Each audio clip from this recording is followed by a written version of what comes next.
네, 반갑습니다.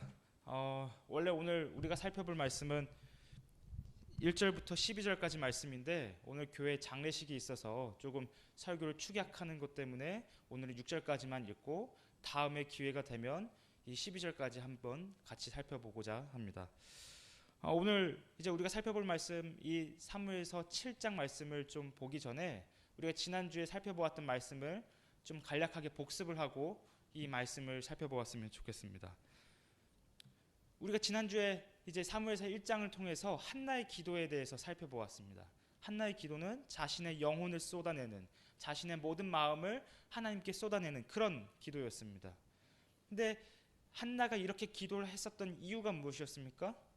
바로 자식이 없고 자신이 하나님께 저주받은 자이지는 않을까 하는 그런 마음 때문에, 그런 걱정 때문에, 그런 오해 때문에 하나님께 기도를 하기 시작합니다. 그런데 한나가 하나님께 자신의 마음을 쏟는 기도를 했을 때 그때 어떤 일이 발생합니까? 바로 하나님의 그 고통이 한나의 마음 속에 들어오게 됩니다. 하나님의 사람이 없는 하나님의 고통, 진정한 사사, 진정한 제사장, 진정한 하나님의 종이 단 한 명도 없었던 하나님의 고통이 한나의 마음 속에 들어오게 됩니다. 그러면서 한나는 하나님도 저와 같이 그 사람이 없었군요. 한 사람이 없었군요. 제가 이 아들을 낳게 되면 제가 하나님께 드리겠습니다. 이 아들을 하나님께 드려서 하나님께서 사용하시도록 제가 드리겠습니다 하는 그런 서원을 드리게 됩니다. 이제 그 결과 한나는 사무엘이라는 아들을 낳게 됩니다. 그리고 그 사무엘은 영적으로 얻어왔던 이스라엘을 깨우는 그런 말씀의 사람이 되는 것을 우리가 사무엘상을 통해서 볼 수가 있었습니다. 이제 오늘 우리가 살펴볼 사무엘상 7장 말씀은 사무엘이 공식적으로 이스라엘의 사사로서 활동하는 장면을 그려내는 그런 본문입니다. 그렇다면 하나님께서 사무엘을 이스라엘의 사사로 사용하시기까지 어떻게 그와 함께 하셨고 사무엘을 통해서 어떻게 이스라엘에게 역사하셨고 그리고 이 본문 7장을 통해서 어떻게 하나님께서 역사하시고 일하시는지를 우리가 조금 함께 살펴보고자 합니다. 먼저 본문 1절과 2절을 살펴보면 좋겠는데요. 제가 읽어드리겠습니다. 기럇 여아림 사람들이 와서 요아의 궤를 옮겨 산에 사는 아비나답의 집에 들여놓고 그의 아들 엘리야사를 거룩하게 구별하여 여호와의 궤를 지키게 하였더니 궤가 기럇 여아림에 들어간 날부터 20년 동안 오래 있은지라 이스라엘 온 족속이 여호와를 사모하니라. 이제 이 1, 2절만 보면 그냥 뭐 그런가 보다 하고 그냥 넘겨지기 쉬운 그런 말씀입니다. 그런데 이 1절과 2절 말씀을 자세히 살펴보면 1절과 2절의 그 시간의 차이가 20년이라는 시간의 차이가 납니다. 이 1절의 상황을 보면 1절은 이제 이스라엘이 블레셋과의 전투에서 패배하고 언약궤를 블레셋 사람들에게 빼앗겼던 그 암울했던 시기를 그려내고 있습니다. 그리고 그 언약궤가 다시 이스라엘에게 돌아오는 20년 전의 상황을 그려내고 있는 것이죠. 이때 이 전쟁을 통해 제사장이지만 하나님을 무시했었던, 우리가 지난주에 한번 살펴봤었죠. 하나님을 무시했었던 제사장이었던 그 비느와 그 엘리의 두 아들을 이제 하나님께서 심판하시고 전쟁에서 죽이시는 장면이 이 1절에 이 전제가 되어 있습니다. 그리고 엘리 또한 법궤를 잃었다는 충격으로 이제 죽게 되면서 엘리의 모든 집안에 하나님의 심판이, 하나님의 저주가 임하게 되는 것이죠. 그래서 이스라엘은 이 전쟁의 패배로 제사장이었던 엘리와 그 두 아들을 잃고 그리고 이스라엘은 20년 동안 블레셋의 속국 아래에 살게 된 것입니다. 이스라엘은 이제 블레셋의 압제 아래 살게 되는 것이죠. 그래서 본문 2절을 보시면 이스라엘은 이스라엘 온 족속이 하나님을 사모하더라라고 이렇게 이야기를 하고 있습니다. 여기서 사모하다라는 뜻은 여기서는 좀 번역이 좀 잘못된 것 같은데요. 히브리어 원어를 보면 애통하다라는 뜻입니다. 그러니까 2절을 다시 한번 보면 이스라엘이 20년 동안 온 족속이 하나님에 대해서 하나님께 애통했다라고 묘사를 이 2절에서 하고 있는 것이죠. 우리가 이 애통의 의미를 조금 더 자세히 살펴보기 위해서 이 애통의 노래를 불렀던 예레미야 선지자를 통해서 한번 좀 살펴보고자 합니다. 예레미야 9장은 애통의 노래를 통해 구약 성경에 말하는 애통을 이렇게 그려내고 있습니다. 9장 10절에서 11절인데 제가 세번역 성경으로 읽어드리겠습니다.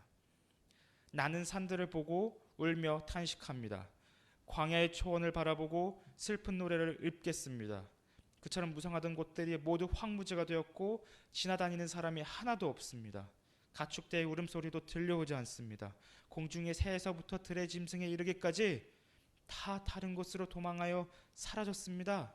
이때 11절을 보면 하나님께서 예레미야에게 이렇게 말씀하십니다. 내가 예루살렘을 돌무더기로 만들어서 여우들이 우글거리는 소굴이 되게 하고 유다의 성읍들이 황무지로 바꾸어 놓아 아무도 살 수 없게 하겠다. 이 예레미야 9장에는 이런 애통의 노래가 등장을 하고 있습니다. 이 예레미야 9장 말씀의 배경은 이스라엘이 앞으로 바벨론에 의해서 멸망하게 될 것을 그려내는 그런 애통의 노래입니다.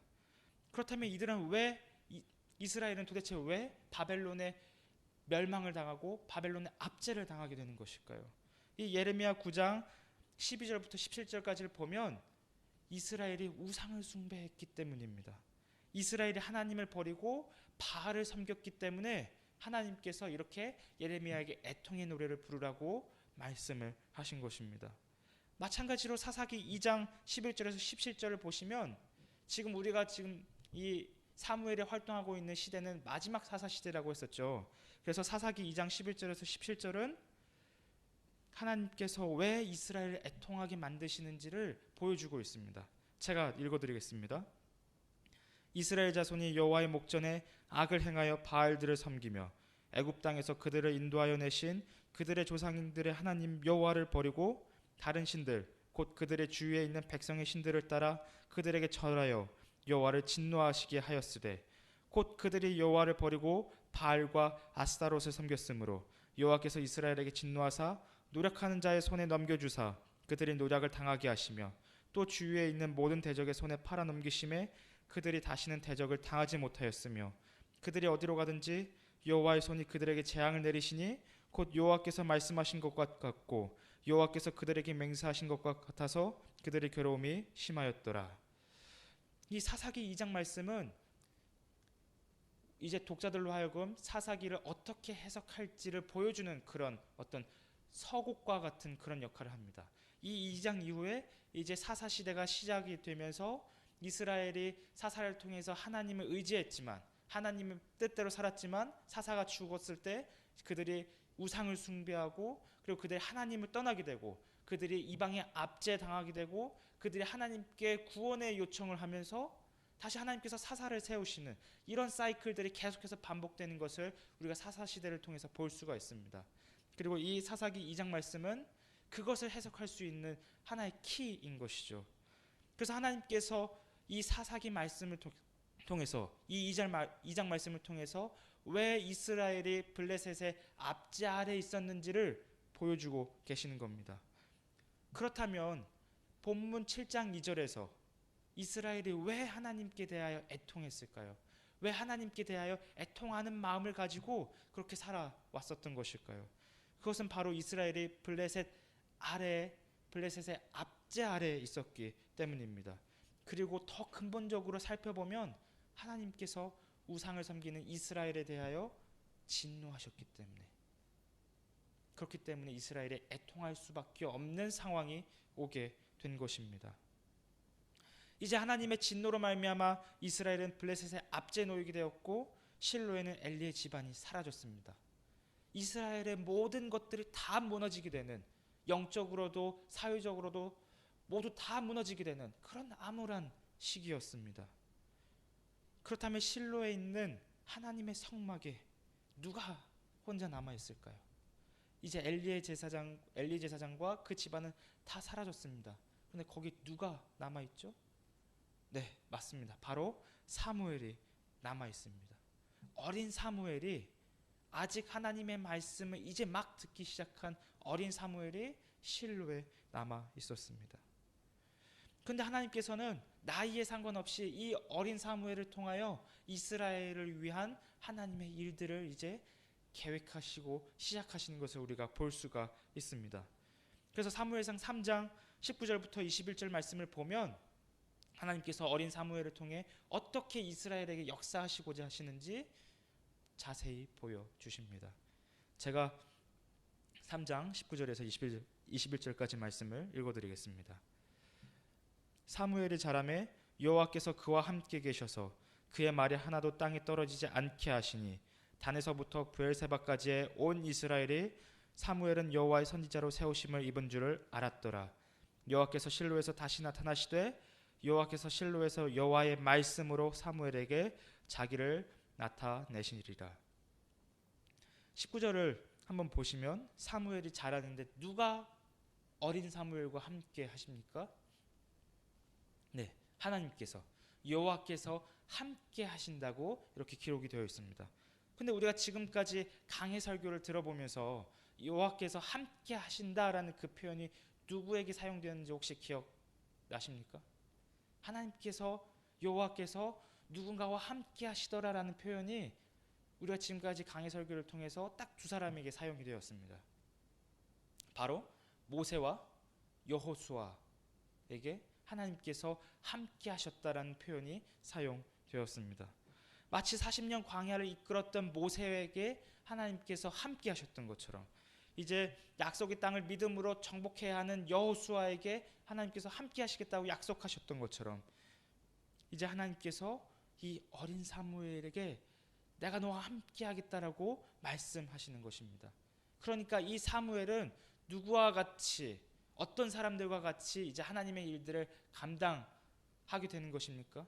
바로 모세와 여호수아와 같이 하나님의 일들을 감당하게 될 것이라는 것입니다. 이제 하나님께서 이 어린 사무엘을 통하여 어둡고 아주 어두웠던 이스라엘을 향하여 하나님의 일하심을 시작합니다. 이제 하나님께서는 사무엘상 3장 후반 말씀을 보면 사무엘을 통하여 온 이스라엘을 말씀으로 적시는 것을 볼 수가 있습니다. 여호와께서 실로에서 다시 나타나시되 여호와께서 실로에서 여호와의 말씀으로 사무엘에게 자기를 나타내시리라. 우리가 3장 1절을 보면 사무엘서는 뭐라고 평가를 하고 있냐면 그때 이스라엘의 모든 곳에 하나님 말씀이 희귀했다라고 되어 있습니다. 근데 3장 마지막 말씀을 보면 이제 하나님의 말씀이 사무엘을 통해 온 이스라엘에게 하나님의 말씀이 드러나고 선포되었다는 것입니다. 이제 하나님께서는 사무엘을 통하여 그 어린 사무엘이 자라가면 자라갈수록 하나님의 말씀이 더욱더 이스라엘에 퍼지게 되었고 그 결과 이스라엘은 하나님의 말씀에 조금씩 잠기게 하신 것입니다. 그 말씀에 점점 물들게 하신 것이죠. 그 결과 이스라엘은 자신들이 처한 이 압제의 상황을 이해하기 시작했습니다. 왜 우리가 블레셋에 압제를 당해야 하는지 그 이유를 사무엘을 통해 선포된 말씀을 통해 깨닫고 이해하기 시작했다는 것입니다. 그래서 이스라엘이 드디어 여호와께 애통하기 시작합니다. 출애굽기를 보면 하나님 이스라엘이 이집트에서 종로로 탔을 때 그들이 애통은 하지만 하나님께 애통한다는 얘기는 없었습니다. 그냥 자신들의 처지를 비관하며 애통한다고 했었지만 여기서는 누구에게 애통하고 있냐면 하나님께 애통하고 있다는 것을 사무엘을 통해 하나님의 말씀이 선포되었기 때문에 자신들의 그 처지와 그 이유를 알게 되었기 때문에 이제 하나님께 애통하기 시작했다는 것입니다. 그런데 이 애통하는 순간이 이스라엘의 그 영적으로 어떤 시기에 이제 동이 트기 시작하는 그 순간인 것입니다.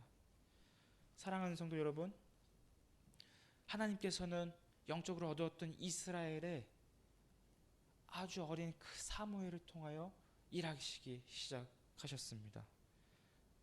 어린 사무엘을 통하여 일하셨다는 것은 하나님께서 사용하시는 사람은 그 나이에 상관없이 하나님께서 언제든지 쓰신다는 것입니다. 저와 여러분이 이런 사무엘과 같이 하나님의 말씀에 붙들린 사람이 되어 하나님의 일들이 나타나는, 하나님의 역사하심이 나타나는 저와 여러분이 되셨으면 좋겠습니다. 이제 이스라엘 안에 하나님께 애통하는 마음이 퍼지기 시작했습니다. 이제 실로에 있던 사무엘은 온 이스라엘에게 이렇게 이야기를 하는데요. 사무엘상 7장 3절에서 4절 말씀입니다. 사무엘상 7장 3절에서 4절 말씀 저와 여러분이 함께 한번 교독했으면 좋겠습니다. 제가 먼저 읽겠습니다. 사무엘이 이스라엘 온 족속에게 말하여 이르되 만일 너희가 전심으로 여호와께 돌아오려거든 이방 신들과 아스타롯을 너희 중에서 제거하고 너희 마음을 여호와께로 향하여 그만을 섬기라. 그리하면 너희를 블레셋 사람의 손에서 건져내시리라.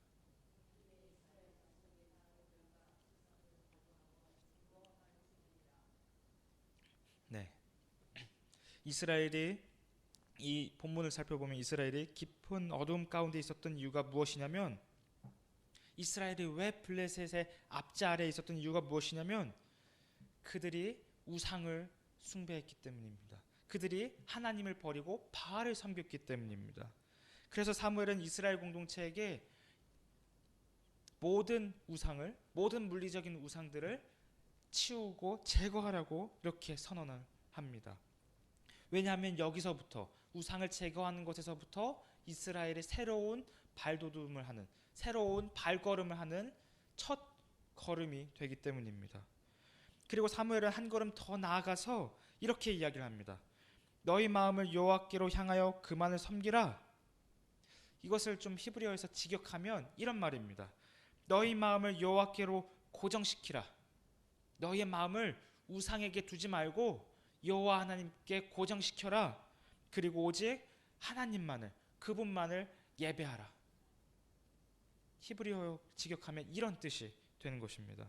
즉 사무엘은 물리적인 우상을 치우는 것뿐만 아니라 그들의 마음 속에 있었던 우상을 향해 있었던 그 마음을 이제 하나님께로 돌이키고 하나님만을 바라보고 그리고 하나님을 예배하라고 이렇게 이스라엘에게 이야기를 하고 있는 것입니다. 왜냐하면 사무엘이 선포한 이 4절 본문을 보면 여호와만 3절을 보시면 여호와를 섬기라, 여호와께로 향하여 그만을 섬기라 이렇게 이야기하고 있습니다. 여기서 사용된 여호와라는 하나님의 이름은 단지 어떤 신의 이름을 의미하는 것이 아닙니다. 어떤 바알과 아스타롯과 같은 어떤 수많은 신들 중에 하나의 이름이 아닙니다. 여호와라는 이름은 이스라엘을 위한 하나님 이름이고 이스라엘을 향한 하나님의 심정을 보여주는, 하나님의 사랑을 보여주는 그런 이름이기 때문입니다. 하나님께서는 여호와라는 이름을 언제 계시하셨습니까? 바로 시내산에서 언약을 맺으셨을 때, 그리고 모세를 부르셨을 때 나는 여호와라, 나는 이스라엘을 구출하는 하나님이라 이렇게 말씀을 하십니다.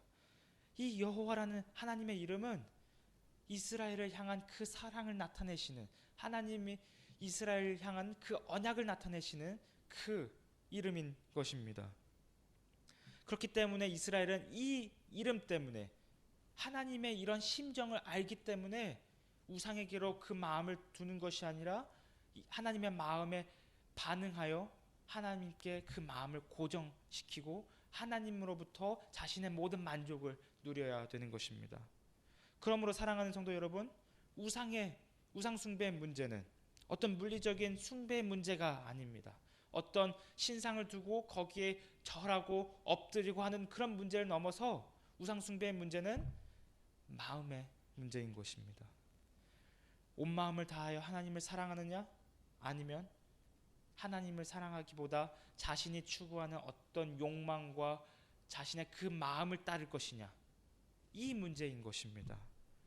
그래서 하나님께서는 시내산에서 이스라엘과 언약을 맺으실 때 이렇게 말씀하셨습니다. 출애굽기 20장 3절인데요.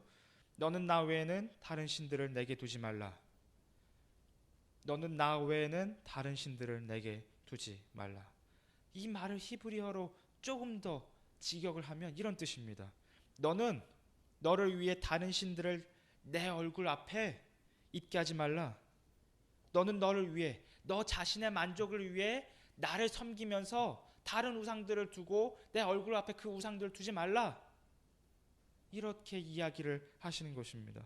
즉 우상을 숭배한다는 것은 하나님과의 언약 관계에 있으면서 동시에 우상을 함께 섬긴다는 것입니다.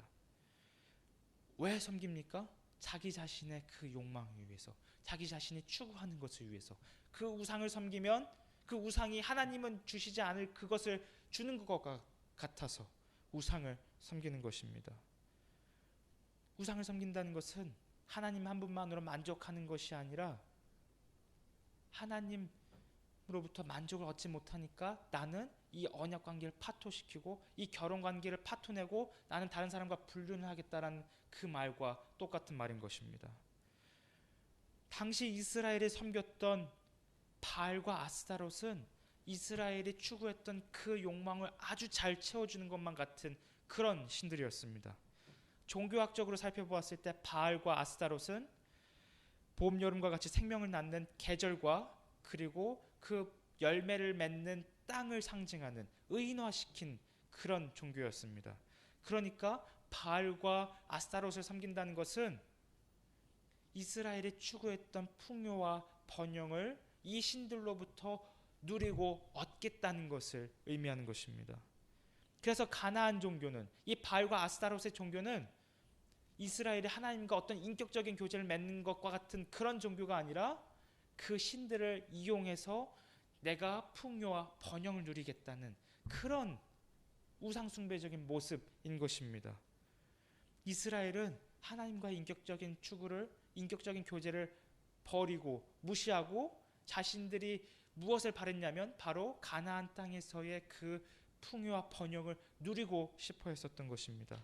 하나님 말고, 하나님과 교제하는 것 말고 나는 이 물질적인 것만 있으면 돼 라고 하는 것이 이스라엘의 우상숭배의 이유였던 것입니다. 그런데 이러한 우상숭배의 문제는 저와 여러분들 동안 빠지기 쉬운, 너무나도 쉬운 함정이기도 합니다.